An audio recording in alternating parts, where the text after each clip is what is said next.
आप सभी का एक बार फिर से स्वागत करते हैं कक्षा 10 के रसायन विज्ञान की क्लास में। चैप्टर नंबर 1 का पार्ट 2 वीडियो है, जिसमें हम एनसीईआरटी की पाठ्य पुस्तक के अभ्यास प्रश्न देख रहे हैं। जो आपके बुक में दिया होगा आप उसको देख लीजिएगा, पर यहाँ पे मेरा उद्देश्य है समझाना, और इसी के साथ साथ हमारा रिवीजन भी हो जाएगा पूरे पाठ का।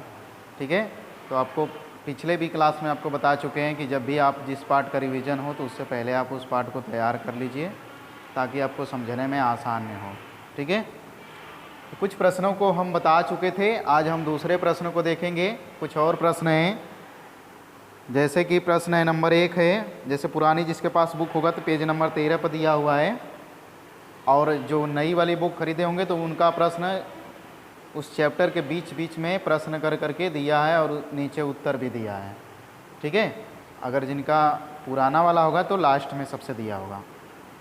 ठीक है, तो हम देखते हैं, कुछ प्रश्नों को पहले देख चुके थे पार्ट 1 क्लास में। अब देखते हैं पार्ट 2 में कुछ प्रश्न हैं। जैसे कह रहा है प्रश्न नंबर 1 है, नीचे दी गई अभिक्रियाओं के संबंध में कौन सा कथन असत्य है। आपके सामने ये अभिक्रिया है 2PbO + C 2Pb + CO2। आप अपने सामने बुक रखेंगे तो और अच्छा रहेगा। देखिए ये अभिक्रिया दिया हुआ है, इसके लिए आप देख लीजिएगा बुक में। देखिए ऑप्शन दिया है, सीसा अपचयित हो रहा है, कार्बन डाइऑक्साइड उपचयित हो रहा है, कार्बन उपचयित हो रहा है, लेड ऑक्साइड अपचयित हो रहा है। इसमें ऑप्शन में नंबर 1 में दिया है A एवं B, दूसरे में दिया है A एवं C, तीसरे में दिया A B C और चौथे में दिया है सभी। बताना है कि कौन सा कथन असत्य है। ठीक है, तो हम आपको डायरेक्ट बता रहे हैं समझा के। इसका उत्तर होगा नंबर 1 वाला A व B, ये वाला आपका उत्तर है। पर इसको समझेंगे कैसे, देखिए A और B को समझिए। देखिए पहला A कह रहा है सीसा अपचयित हो रहा है, कथन पूछ रहा असत्य। आप ध्यान में अगर ले लेंगे सत्य की बात तो गड़बड़ हो जाएगा। आप देखिए पूरा प्रश्न में लिखा असत्य है। पहला ऑप्शन कह रहा है सीसा अपचयित हो रहा है। देखिए यहाँ से सीसा, यहाँ देखिए अपचयित हो रहा है क्या। देखो अपचयित और उपचयित, जिसको हम बोलते हैं ऑक्सीकरण और अपचयन। अपचयित को अपचयन और उपचयन को ऑक्सीकरण। तो जिसमें ऑक्सीजन की कमी होती है उसका क्या होता है, अपचयन होता है। ठीक है, तो यहाँ पे पहले ऑप्शन में कह रहा सीसा अपचयित हो रहा है, तो सीसा थोड़े नहीं अपचयित हो रहा है। यहाँ पे देखिए लेड ऑक्साइड जो है वह अपचयित हो रहा है, मतलब इसका रिडक्शन हो रहा है, अपचयन हो रहा है, ऑक्सीजन की कमी हो रही है। तो यह पहला वाला ऑप्शन क्या है, गलत है। उसी तरह से दूसरा ऑप्शन इसमें है कि कार्बन डाइऑक्साइड उपचयित हो रहा है, मतलब CO2, इसकी बात करा CO2 उपचयित, मतलब उसका ऑक्सीकरण हो रहा है। क्या उसमें ऑक्सीजन की वृद्धि हो रही है।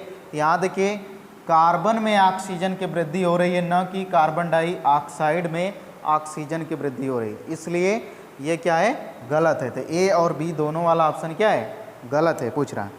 तीसरा भी C वाला हम देख लेते हैं। दिया ऑप्शन में कार्बन उपचयित हो रहा है, उपचयित मतलब कार्बन का ऑक्सीकरण हो रहा है। क्या कार्बन में ऑक्सीजन जुड़ रहा है, तो यहाँ पे देखिए कार्बन में ऑक्सीजन जुड़ रहा है, यानी ये वाला ऑप्शन सही है। फिर कह रहा लेड ऑक्साइड अपचयित हो रहा है, तो यहाँ पे देखिए लेड ऑक्साइड, इसमें ऑक्सीजन था, अब यहाँ पे ऑक्सीजन कम हो गया, मतलब अपचयन हो गया। ये भी क्या हो रहा है, अपचयित। यानी दोनों नीचे का C और D वाला ऑप्शन गलत है, बाकी सही है, और A और B वाला ऑप्शन जो है गलत है। तो हमें पूछ रहा है प्रश्न में असत्य है, तो ये वाला ऑप्शन सही हो जाएगा। ठीक है, चलिए इसको आगे बढ़ते हैं। फिर ये तो समाप्त हो गया, वैसे आप रट लोगे, लेकिन समझना है कैसे है। दूसरा है प्रश्न, कह रहा है Fe2O3 यानी ferric oxide plus 2Al aluminium Al2O3 + 2Fe। आप अपने सामने बुक रखेंगे तभी समझ में आएगा, क्योंकि सारे ऑप्शन को मैं लिखूंगा नहीं यहाँ पे। देखिए ये अभिक्रिया दिया है, पूछ रहा है ऊपर दी गई अभिक्रिया किस प्रकार की है। ऑप्शन दिया है संयोजन अभिक्रिया, द्विविस्थापन अपक्रिया, वियोजन अपक्रिया, विस्थापन अपक्रिया। तो आपको चारों के बारे में अगर यदि आप जानेंगे तो ही बता पाएंगे, अगर एक को किसी के बारे में जानेंगे तो नहीं बता पाएंगे। जैसे ऑप्शन में देखो पहला दिया है संयोजन अपक्रिया। क्या संयोजन अपक्रिया ये है? तो संयोजन अपक्रिया या योगात्मक अपक्रिया क्या होती है कि जब दो या दो से अधिक पदार्थ जुड़ करके केवल एक पदार्थ बनाते हैं।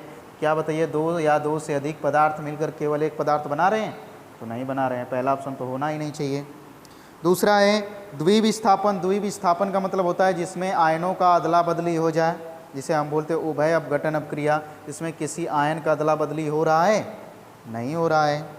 तीसरा है ऑप्शन वियोजन अपक्रिया। वियोजन का मतलब होता है कोई एक पदार्थ हो वह टूट करके दो या दो से अधिक पदार्थ बनाता है, तो उसे हम वियोजन। तो इसमें कोई एक पदार्थ, यहाँ दो पदार्थ है तो ऐसे ही गलत हो गया। चौथा ऑप्शन है विस्थापन अपक्रिया। विस्थापन क्या होती है? कोई परमाणु या बोलते हैं उसको क्रियाशील यौगिक दूसरे कम क्रियाशील यौगिक को उसके लवण के विलयन से या उसके यौगिक से क्या करता है? विस्थापित कर देता है, तो उसे विस्थापन अपक्रिया बोलते हैं। या प्रतिस्थापन, यहाँ देखिए एल्यूमिनियम क्या कर रहा है? आयरन को हटा रहा है, यानी विस्थापित कर दे रहा है। तो ऑप्शन नंबर डी वाला सही हो जाएगा। ठीक है, नेक्स्ट तीसरा प्रश्न है लौह चूड़ पर तनु हाइड्रोक्लोरिक अम्ल डालने पर क्या होता है? सही निशान लगाइए। इसमें ऑप्शन दिया है ए बी सी डी करके, तो हम आपको दिखा रहे हैं। कह रहा है लौह चूड़ पर, लौह मतलब आयरन पे आपको हाइड्रोक्लोरिक यानी HCl अम्ल की क्रिया कराएंगे। तो जानते हो कि कोई भी धातु अम्ल से क्रिया करता है तो वह हाइड्रोजन गैस मुक्त करता है। तो यहाँ पे हम निकाल देते हैं हाइड्रोजन H2, अब बचा क्या? FeCl2 बनता है फेरस क्लोराइड। बैलेंस करने के लिए यहाँ पे आपको 2 का प्रयोग करना पड़ेगा। तो ऑप्शन दिया है आपका हाइड्रोजन गैस एवं आयरन क्लोराइड बनता है, तो ये वाला ऑप्शन आपका क्या हो जाएगा? सही हो जाएगा। अब बाकी सारे ऑप्शन क्या हो जाएंगे? गलत हो जाएंगे। ठीक है, ऐसे आप समझ लिए। चलिए फिर अगला प्रश्न पूछ रहा है संतुलित रासायनिक समीकरण क्या होता है? तो आपको बताएं ऐसा समीकरण या ऐसा रासायनिक समीकरण जिसमें अभिकारक और उत्पाद दोनों में परमाणुओं और अणुओं की संख्या बराबर होती है, उसे संतुलित रासायनिक समीकरण कहते हैं। ये आवश्यक क्यों होता है? क्योंकि द्रव्यमान संरक्षण का नियम का पालन करना आवश्यक होता है, इसलिए। ठीक है, अगला देखिए पांचवा प्रश्न है इसमें निम्न कथनों को रासायनिक समीकरण के रूप में रूपांतरित कर उन्हें संतुलित कीजिए। ठीक है, एक बता रहे हैं, बाकी सबको आप पढ़ करके करेंगे। देखिए पहला है कर नाइट्रोजन हाइड्रोजन गैस से संयोग करके अमोनिया बनाती है। कह रहा है कि हाइड्रोजन जो है वह नाइट्रोजन से संयोग करके क्या बनाती है? अमोनिया गैस बनाती है। तो हाइड्रोजन, यहाँ पे नाइट्रोजन है, चलिए मान लीजिए आगे पीछे हो गया, नाइट्रोजन है, हाइड्रोजन से क्रिया करके अमोनिया, तो अमोनिया का सूत्र लिख दिए जो बन गया नाइट्रोजन। जानते हो कोई भी गैस होता है तो अणु के रूप में होता है।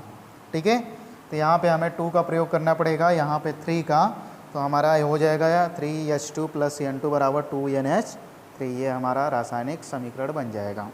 ठीक है, वैसे ही ये हाइड्रोजन सल्फाइड गैस का वायु में दहन करने पर जल एवं सल्फर डाइऑक्साइड बनता है। हाइड्रोजन सल्फाइड का, तो हाइड्रोजन सल्फाइड का आप सूत्र लिखोगे प्लस गैस का वायु में दहन होने पर, वायु मतलब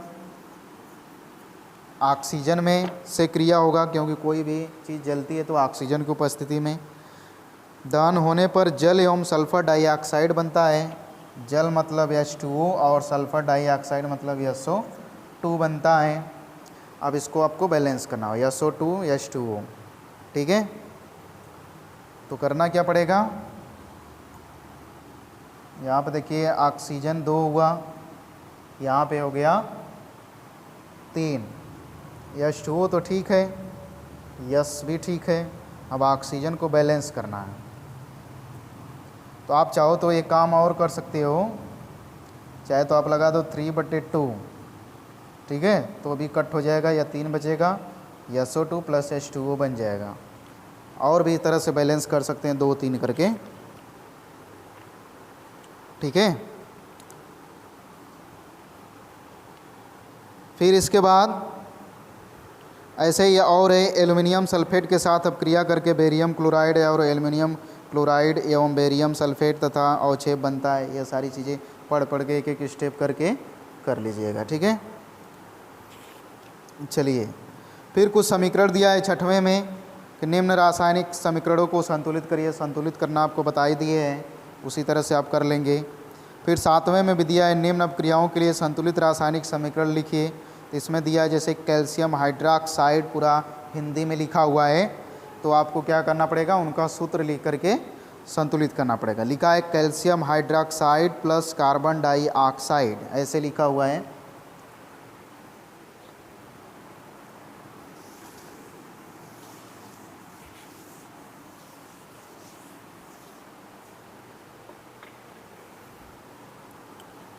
लिखा है पूरा शब्द में, मैं यहाँ पे लिख नहीं रहा हूँ, बस सूत्र लिखूँगा। कैल्शियम हाइड्रॉक्साइड, तो कैल्शियम हाइड्रॉक्साइड का सूत्र है CaOH का twice plus carbon dioxide. Carbon dioxide का सूत्र क्या होता है, CO2 कर लेंगे। फिर बन रहा है क्या, कैल्शियम कार्बोनेट। कैल्शियम कार्बोनेट का सूत्र लिखिए CaCO3 प्लस क्या बन रहा है, जल, तो आप जल कर दीजिए यहाँ पे H2O। बाकी काम आपको करना पड़ेगा बैलेंस, ठीक है, तो इसको आप बैलेंस करिए। ठीक है, तो बैलेंस करेंगे तो क्या हो जाएगा, यहाँ पे देखिए Ca एक है, CO3 यहाँ से मान लो एक निकल गया, H2O सही तो है। इसमें बैलेंस करने की ज़रूरत नहीं है क्योंकि ये बैलेंस है। एक कैल्शियम है, एक कैल्शियम CO3, तो यहाँ से एक निकलेगा CO3 हो जाएगा काम। यहाँ से एक बचा ऑक्सीजन और यहाँ से बचा 2 हाइड्रोजन, तो H2O। ठीक है, इस तरह से ये संतुलित है, तो आपको संतुलित करने की आवश्यकता नहीं पड़ेगी। ठीक है, ऐसे ही और सारे अब क्रियाएँ दिए हैं, तो इसको आप कर लेंगे। ठीक है, अगला प्रश्न देखिए, 9वां प्रश्न है, ऊष्माक्षेपी एवं ऊष्माशोषी अपक्रिया का क्या अर्थ है। तो आपको बताएं वे अपक्रियाएँ जिसमें ऊष्मा निकलती है उसको ऊष्माक्षेपी कहते हैं, जिसमें ऊष्मा अवशोषित होती है उसमें ऊष्माशोषी अपक्रिया कहते हैं। इसका उदाहरण बताए हैं, तो वहाँ से आप देख लेंगे। ठीक है, श्वसन को ऊष्माक्षेपी अपक्रिया क्यों कहते हैं, अब इसको समझ लीजिए। सांस लेते हैं, आप जानते हो कोई भी भोजन लेते हैं तो ग्लूकोज के फॉर्म में टूटता है, तो वह कोशिकाओं तक पहुँचता है। जब हम सांस लेते हैं तो सांस की जो वायु है, मतलब ऑक्सीजन है, वह क्या करती है, कोशिकाओं तक ब्लड से घुल करके पहुंचती है। तो वहाँ पे क्या होता है, ग्लूकोज का ऑक्सीकरण होता है। तो वहाँ पे कौन सी रिएक्शन होती है, C6H12O6 प्लस यहाँ पे ऑक्सीजन बन जाएगा, जुड़ जाएगा, तो वहाँ पे क्या करता है, जल बनाता है और कार्बन डाइऑक्साइड, और कुछ मात्रा में हमें ऊर्जा प्राप्त होती है, जिससे हमारे शरीर का क्रियाकलाप सही ढंग से चलता है। तो ये भी क्या किया, ऊष्माक्षेपी का काम किया। क्यों होता है भाई, क्योंकि ऊष्मा इसमें से निकलती है। जब ग्लूकोज जब श्वसन की क्रिया होती है तो ग्लूकोज का ऑक्सीकरण होता है, तो उसमें ऊर्जा क्या होती है, मुक्त होती है। इसलिए श्वसन की जो क्रिया होती है ऊष्माशोषी अपक्रिया कहलाती है, ऊष्माक्षेपी अपक्रिया कहलाती है। ठीक है, आपको इसको याद रखने के लिए देखिए, ये रिएक्शन बहुत जगह पूछा जाता है, तो आपको कन्फ्यूजन होता है। यहाँ पे कोई भी चीज़ लिखिए 6 के कम्बिनेशन में आपको लिखना। देखिए यहाँ कार्बन 6 है, तो आप ऑक्सीजन को भी 6 लिखेंगे, मतलब 6O2 लिखेंगे। उसी तरह से यहाँ भी 6 का प्रयोग करेंगे, यानी 6H2O का प्रयोग करेंगे, और यहाँ पर भी 6CO2 का प्रयोग करेंगे, यानी कि 6 का कम्बिनेशन हर जगह पे रहेगा। यानी कार्बन, ग्लूकोज आप जानते हो C6 से होता है, ऑक्सीजन से क्रिया कराओगे तो भी वहाँ पे 6 लोगे ऑक्सीजन, और जल भी बनेगा तो 6, और कार्बन डाइऑक्साइड भी बनेगा तो 6। ठीक है, चलिए नेक्स्ट प्रश्न हमारा है, वियोजन अपक्रिया को संयोजन अपक्रिया के विपरीत क्यों कहा जाता है। वियोजन में क्या होता है, कोई एक पदार्थ टूट करके 2 या 2 से अधिक पदार्थ बनाता है। संयोजन में क्या होता है, 2 या 2 से अधिक पदार्थ मिल करके आपस में एक पदार्थ बनाते हैं। ठीक है, केवल एक, तो विपरीत प्रक्रिया है। अगर आप ऐसे भी नहीं करना चाहो तो अगर परीक्षा में आ जाए तो वियोजन अपक्रिया का परिभाषा लिख दो, एक उदाहरण लिख दो, फिर उसके बाद संयोजन अपक्रिया का परिभाषा लिख दो, एक उदाहरण लिख दो, बस काम खत्म हो जाएगा। वहाँ पे आपका अंतर वही बता दोगे। ठीक है, चलिए अब देखिए प्रश्न अगला है 12 है, उन वियोजन अपक्रियाओं का एक एक समीकरण लिखे जिनमें ऊष्मा, प्रकाश एवं विद्युत के रूप में ऊर्जा प्रदान की जाती है।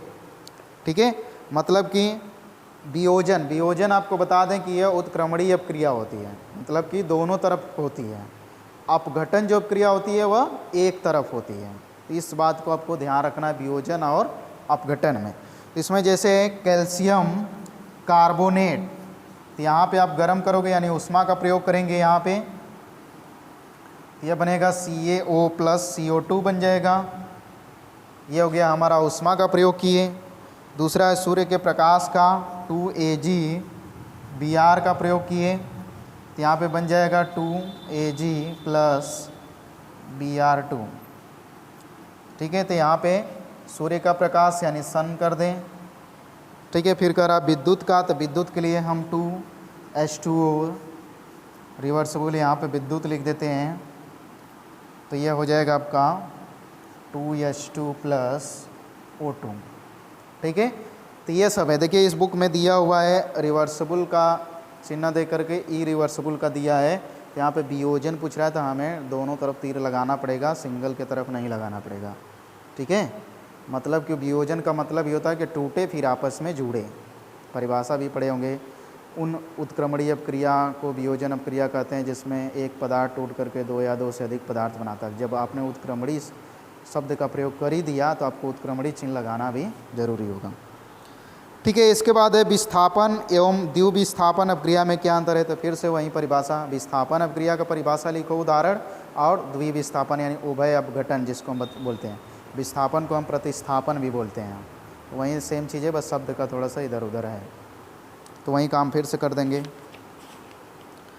नेक्स्ट प्रश्न देख लेते हैं। 14वां प्रश्न है,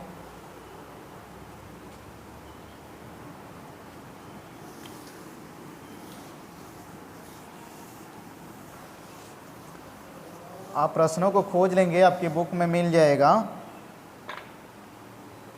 अगर नई बुक में मिलता तो आप ध्यान से मेरी बातें सुनिए, मैं प्रश्न पढ़ ही रहा हूँ। देखिए अगला प्रश्न है, कह रहा है सिल्वर के शोधन में सिल्वर नाइट्रेट के विलयन से सिल्वर प्राप्त करने के लिए कॉपर धातु द्वारा विस्थापन किया जाता है। इस प्रक्रिया के लिए अभिक्रिया लिखिए। कह रहा है कि सिल्वर के शोधन में मतलब सिल्वर को बाहर करना है, अलग करना है। कैसे करना है? सिल्वर नाइट्रेट के विलयन से कॉपर द्वारा CO, कॉपर ही नहीं, सिल्वर प्राप्त करने के लिए कॉपर धातु द्वारा विस्थापन किया जाता है। तो विस्थापन का मतलब कॉपर क्या करेगा, इस सिल्वर को हटा देगा, बनेगा CuNO3 का ट्वाइस, ठीक है, प्लस Ag, इसको बैलेंस कर लीजिएगा। ठीक है, तो यहाँ पे हो गया यह अपक्रिया। यही पूछ रहा है कि सिल्वर के शोधन में सिल्वर नाइट्रेट के विलयन से शुद्ध सिल्वर प्राप्त करने के लिए कॉपर द्वारा विस्थापन किया जाता है। तो क्या हो जाएगा, यहाँ सिल्वर नाइट्रेट हो गया, कॉपर द्वारा विस्थापन अपक्रिया कर दिए, सिल्वर अलग हो गया, काम खत्म। चलिए नेक्स्ट प्रश्न है आपका, ऑक्सीजन के योग या कमी के आधार पर निम्न पदों की व्याख्या कीजिए। प्रत्येक के लिए 2 उदाहरण दीजिए। पहला है उपचयन, दूसरा है अपचयन। तो ऑक्सीकरण और अपचयन परिभाषा आपको लिखाए हैं। ऐसी अपक्रिया जिसमें किसी पदार्थ में ऑक्सीजन की वृद्धि होती है उसे ऑक्सीकरण कहते हैं। ठीक है, उस अपक्रिया को जिसमें ऑक्सीजन की कमी होती है उसे अपचयन अपक्रिया कहते हैं। उदाहरण वहाँ पर बताया गया, आप उसको लिख लेंगे। ठीक है, चलिए आगे बढ़ते हैं। कह रहा है एक भूरे रंग के चमकदार तत्व यक्ष को वायु की उपस्थिति में गर्म करने पर वह काले रंग का हो जाता है। इस तत्व यक्ष एवं उस काले रंग के यौगिक का नाम बताइए। ठीक है, तो जो भूरा रंग का चमकदार यौगिक धातु होता है वो होता है कॉपर। ठीक है, जो भूरे रंग का चमकदार जो तत्व होता है वह होता है कॉपर। आप इसको याद रखिएगा। इसको क्या करते हैं, वायु की उपस्थिति में गर्म करते हैं। वायु मतलब ऑक्सीजन की उपस्थिति में इसको गर्म करते हैं तो क्या बनाता है, क्यूप्रस ऑक्साइड COO। बैलेंस करने के लिए यहाँ 2 और यहाँ पे 2 का प्रयोग कर देंगे। ठीक है, तो ये हो जाएगा, यही वाला हमें काला मिलता है। काला जो पदार्थ मिलता है वह है, और चमकदार भूरे रंग का जो धातु है वह क्या है, यक्ष है। यानी कि अगर पूछा जाए धातु कौन सी है तो कॉपर है। और जो कॉपर जो अब ऑक्सीकरण किया, ऑक्सीजन से मतलब क्रिया किया, तो क्यूप्रस ऑक्साइड बनाया जो काले रंग का होता है, उसी को हम बोलते हैं क्यूप्रस ऑक्साइड यानी काला रंग वाला यौगिक हमें प्राप्त हो गया। ठीक है, आगे प्रश्न है लोहे की वस्तुओं को हम पेंट क्यों करते हैं? तो आप कॉमन सेंस से बता सकते हैं, जंग से बचाने के लिए, यानी कि संक्षारण से बचाने के लिए। ठीक है, फिर तेल एवं वसा युक्त खाद्य पदार्थों को नाइट्रोजन से क्यों प्रभावित किया जाता है? जो आप देखते होंगे पैकेट में आती हैं खाद्य पदार्थ जो तेल से बनी होती हैं या वसा से, जैसे कुरकुरे हो गया, चाउमीन हो गया, ये सारी चीज़ें आती हैं ना, ये सब किस उसमें देखेंगे तो गैस भरी होती है उस पैकेट में, तो वो क्या होती है? नाइट्रोजन से युक्त होती है, यानी नाइट्रोजन गैस उसमें भरी होती है। क्यों भरी होती है? क्योंकि वे सब पदार्थ क्या करते हैं, ऑक्सीजन से क्रिया करके उनका ऑक्सीकरण हो जाता है, तो इस वजह से वह ख़राब हो जाते हैं और उनका जो गंध होती है या स्वाद होता है वह दोनों क्या होता है, बदल जाता है। इस वजह से उन पदार्थों को हम क्या करते हैं, नाइट्रोजन से, उसमें नाइट्रोजन को मतलब भर करके पैकिंग करते हैं ताकि वह ऑक्सीकरण न कर पाए, क्योंकि जानते हो कि कोई भी पदार्थ होता है ऑक्सीजन से अगर जुड़ेगा तो ऑक्सीकरण हो जाता है। ठीक है, चलिए इसके बाद है अगला हमारा प्रश्न है कि निम्न पदों का वर्णन कीजिए तथा प्रत्येक का एक एक उदाहरण दीजिए। जैसे में संक्षारण यानी वायु या नमी की उपस्थिति में किसी पदार्थ का धीरे धीरे नष्ट होना ही संक्षारण कहलाता है। आगे विकृत गंधिता, विकृत मतलब खराब, गंधिता मतलब गंध, यानी किसी भी पदार्थ का खराब होके गंध और स्वाद का बदलना ही कहलाता है विकृत गंधिता। ठीक है, तो हमारा यहाँ पे पूरा का पूरा समाप्त हो रहा है एनसीईआरटी पाठ्यक्रम के अंतर्गत जो प्रश्न हैं कक्षा 10 के लिए। कुछ और प्रश्न हैं जो प्रश्नावली है, आप इसको पढ़ेंगे, पूरे नोट्स को हमारे पढ़ेंगे और ये जो 2 क्लास में हमने रिवीजन किया है इसको पढ़ेंगे तो आप पूरे के पूरे प्रश्नों का उत्तर दे पाएंगे बहुत आराम से। तो हम इस क्लास को यहीं पे समाप्त करें, यह पार्ट भी समाप्त हो रहा है, शायद तीसरी बार हम रिवीजन करें, बस इतने से ही काम चल जाएगा। तो इस क्लास को यहाँ पर समाप्त करते हैं। लास्ट तक बने रहने के लिए आप सभी का बहुत बहुत धन्यवाद।